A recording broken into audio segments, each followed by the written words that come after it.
जगदीप धनखड यांनी उपराष्ट्रपती पदाचा राजीनामा दिल्यापासून आत्तापर्यंत ते कुठे आहेत, त्यांना कुठे गायब केले का, असे सवाल संजय राऊत यांनी उपस्थित केले।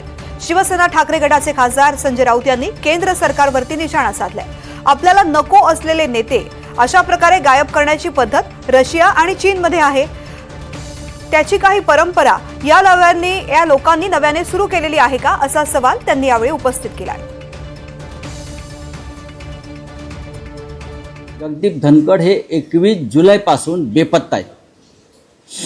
या देशाच्या उपराष्ट्रपती असलेली व्यक्ती जी राज्यसभेची चेअरमन आहे, 21 जुलैला सकाळी ते राज्यसभेत आमच्या समोर आले, त्यांची आमची चर्चा झाली, त्यांनी काही आदेश दिले राज्यसभेत, त्यानंतर सभागृह स्थगित झालं।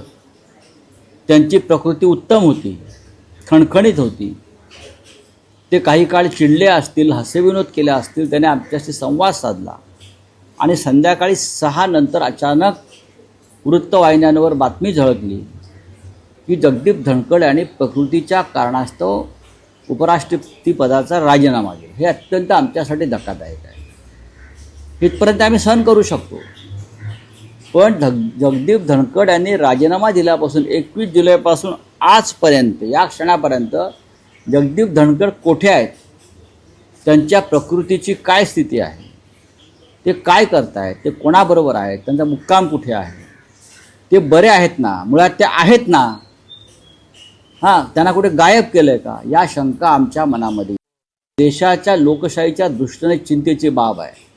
अशा प्रकारे आपल्याला नको असलेले नेते गायब करण्याची पद्धत रशिया आणि चीनमध्ये आहे, त्याची काही परंपरा या लोकांनी नव्याने सुरू केली आहे का।